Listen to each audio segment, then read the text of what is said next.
Il comprendrait. J'en suis sûr. Le commandant me... commença à répliquer Garati, et il vit l'expression douloureuse de sa mère. Tu sais ce que ferait le commandant, maman. Une autre voiture avait terminé le rituel du portail et s'était garée. Un garçon brun en sortit. Ses parents le suivirent et pendant un moment ils restèrent groupés, comme des joueurs de baseball inquiets conférant avant le match. Comme la plupart des autres garçons, celui-ci portait un léger havresac. Garati se demanda s'il n'aurait pas dû lui aussi en prévoir un. « Tu ne changeras pas d'avis ?» C'était le remords sous l'apparence de l'anxiété. Ray Garati n'avait que 16 ans, mais il savait ce qu'était le remords. Elle regrettait en ce moment d'avoir été trop négligente, trop fatiguée, ou peut-être trop préoccupée par d'autres chagrins pour mettre fin dès le début à la folie de son fils, pour l'arrêter avant que la lourde machinerie de l'État, avec ses gardiens en kaki et ses ordinateurs, prenne la relève pour l'enfermer de plus en plus chaque jour dans son insensible réalité jusqu'à la veille où le couvercle était retombé avec un claquement définitif. Il lui posa une main sur l'épaule. « C'est moi qui l'ai voulu, maman. Je sais que ce n'est pas toi. Il se retourna. Personne ne faisait attention à eux. « Je t'aime, mais cela vaut mieux, d'un côté comme de l'autre. »« Mais non, protesta-t-elle, au bord des larmes. Non, pas du tout, Ray. Si ton père était là, il ne te laisserait pas. »« Oui, mais il n'est pas là. » Il avait été brutal, dans l'espoir de prévenir les larmes, et s'il devait l'entraîner de force. Il avait entendu dire que cela arrivait parfois. Cette pensée le glaça. D'une voix plus douce, il ajouta « Laisse tomber, maman, d'accord ?»« D'accord, » répondit-il pour elle en se forçant à sourire. Elle avait encore le menton qui tremblait, mais elle hocha la tête. Pas d'accord, mais trop tard. On n'y pouvait plus rien. Un vent léger soupirait dans les sapins. Le ciel était d'un bleu pur. La route s'allongeait devant eux, et une simple borne de pierre marquait la frontière entre l'Amérique et le Canada. Tout à coup, l'impatience de Ray Garati fut plus forte que sa peur, et il eut hâte de partir, de tout mettre en branle. « J'ai préparé ça pour toi. Tu peux les emporter. Ce n'est pas trop lourd, dis. » Elle lui tendait un paquet de biscuits enveloppés dans du papier d'argent. Il les prit, puis il enlaça gauchement sa mère pour essayer de lui donner ce dont elle avait besoin. Il l'embrassa sur la joue. Sa peau était comme de la vieille soie. Pendant un instant, il fut bien près de pleurer lui-même. Puis, il pensa à la figure moustachue et souriante du commandant et il recula, en fourrant les biscuits dans une poche de son blouson. « Au revoir, maman. »« Au revoir, Ray. Conduis-toi bien. » Elle s'attarda un moment et elle lui parut si légère que les petites bouffées de vent matinal pourraient l'emporter, comme des aigrettes de pissenlit. Puis, elle remonta dans la voiture et mit le moteur en marche. Garati resta où il était. Elle agita la main. Ses larmes ruisselaient maintenant. Il les voyait. Il lui fit aussi un signe de la main, puis, tandis qu'elle s'éloignait, resta là, les bras ballants, conscient d'avoir l'air sage, courageux et solitaire. Mais quand la voiture fut ressortie par le portail, cette solitude l'accabla, et il redevint un jeune garçon de 16 ans, seul, dans un endroit inconnu. Il se retourna vers la route. Un autre garçon, un brun, regardait partir ses parents. Il avait une vilaine cicatrice sur une joue. Garati s'approcha de lui et lui dit bonjour. Le gosse brun lui jeta un coup d'œil. « Salut, je m'appelle Ray Garati, » dit-il en se faisant l'effet d'un con. « Peter McVrice. Tu es enfin prêt ? Bof, je me sens nerveux, c'est ça le pire. » Garati opina. Tous deux marchèrent vers la route et la borne. Derrière eux, d'autres voitures sortaient du parking. Brusquement, une femme se mit à crier. Inconsciemment, Garati et McVrice se rapprochèrent. Ni l'un ni l'autre ne se retourna. Devant eux, c'était la route, large et noire. « Le revêtement va être brûlant à midi, » dit soudain McVrice. « Je resterai sur le bas-côté. » Garati approuva. McVrice le regarda d'un air songeur. « Combien tu pèses ? » « 70 kilos. Moi, 73. On dit que les types les plus lourds se fatiguent plus vite, mais je crois que je suis en assez bonne forme. » Garati trouvait que Peter McVrice avait l'air encore mieux que ça, dans une forme impressionnante. Il se demanda qui était ce « on » qui prétendait que les plus lourds se fatiguaient plus vite. Il faillit le lui demander, mais se ravisa. Tout ce qui concernait la marche tenait un peu de la légende. McVrice s'assit à l'ombre près de deux autres garçons.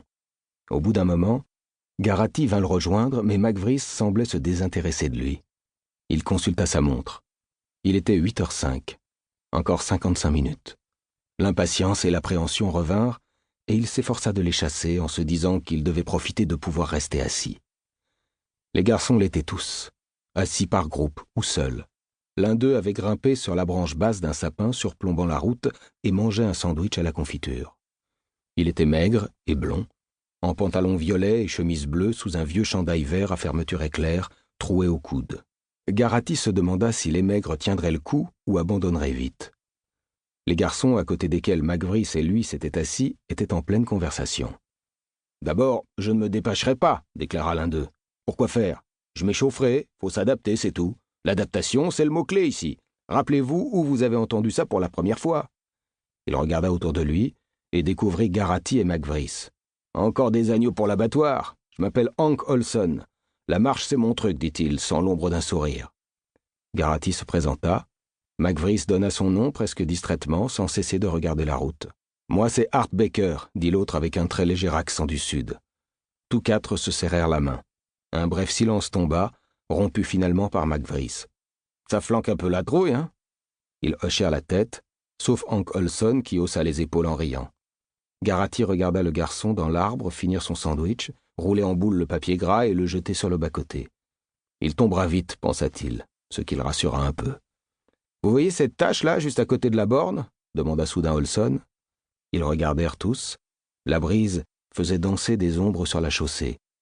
Garati n'était pas sûr d'apercevoir quelque chose. « Ça date de l'avant-dernière longue marche, » expliqua Olson avec une sombre satisfaction. Un gosse a eu une telle frousse qu'il est resté pétrifié à 9 heures. Ils envisagèrent cette horreur en silence. « Pouvait pas bouger du tout. Il a reçu ses 3 avertissements et puis à 9h02, ils lui ont refilé son ticket. Là, exactement à la borne de départ. » Garati se demanda s'il allait aussi rester pétrifié. Il ne le pensait pas, mais on ne pouvait être sûr de ce genre de choses que le moment venu, et c'était une pensée terrifiante. Il se demanda pourquoi Hank Olson avait raconté ça. Tout à coup, Art Baker se redressa. « Les voilà !» Une Jeep beige s'arrêta à la hauteur de la borne. Elle était suivie d'un drôle de véhicule à chenilles qui roulait beaucoup plus lentement. Un half-track muni d'antennes radar paraboliques, pas plus grosses que des jouets, à l'avant et à l'arrière. 2 soldats étaient vautrés dessus. Garati eut froid dans le ventre en les voyant. Ils étaient armés de fusils de guerre, du type carabine de gros calibre. Quelques garçons se levèrent, mais Garati resta assis. Olson et Baker aussi. McVriss ne leur jeta qu'un coup d'œil et se replongea dans ses pensées. Le gosse, dans l'arbre, balançait tranquillement les pieds. Le commandant descendit de la Jeep. Il était grand, se tenait très droit, bronzé par le désert, un hâle superbe qui allait bien avec sa simple tenue kaki. Il avait un pistolet à son ceinturon et portait des lunettes de soleil miroir. Le bruit courait que les yeux du commandant étaient extrêmement sensibles à la lumière et que jamais on ne le voyait en public sans ses lunettes de soleil. « Asseyez-vous, les petits, dit-il. N'oubliez jamais la suggestion 13. » La suggestion 13, c'était « conservez précieusement votre énergie ». Ceux qui s'étaient levés se rassirent. Garati regarda encore sa montre. Elle marquait 8h16, et il remarqua qu'elle avançait d'1 minute. Le commandant arrivait toujours à l'heure précise. Il songea un instant à la remettre à l'heure, mais oublia immédiatement. « Je ne vais pas faire de discours, » déclara le commandant en tournant vers eux les miroirs qui lui cachaient les yeux. « Je félicite parmi vous le gagnant, et je m'incline devant la vaillance des autres. » Il se tourna vers l'arrière de la Jeep. Il eut un silence pesant. Garati inspira une bonne bouffée d'air printanier. Il allait faire chaud. Bonne journée pour marcher. Le commandant revint vers eux, un bloc à la main. « Quand j'appellerai votre nom, vous vous avancerez et prendrez votre numéro. Ensuite, vous retournerez à votre place jusqu'à ce que nous commencions. Pressons, s'il vous plaît. »« T'es dans l'armée à présent, » chuchota Olson en riant, mais Garati ne répondit pas. On ne pouvait s'empêcher d'admirer le commandant. Le père de Garati, avant que les escouades l'emmènent, avait coutume d'en parler comme du monstre le plus rare et le plus dangereux qu'une nation eût produit, un sociopathe entretenu par la société. Mais il n'avait jamais vu le commandant en personne. « Aronson !» Un petit paysan trapu à la nuque rouge s'avança en traînant les pieds, visiblement impressionné, et prit son grand 1 en plastique.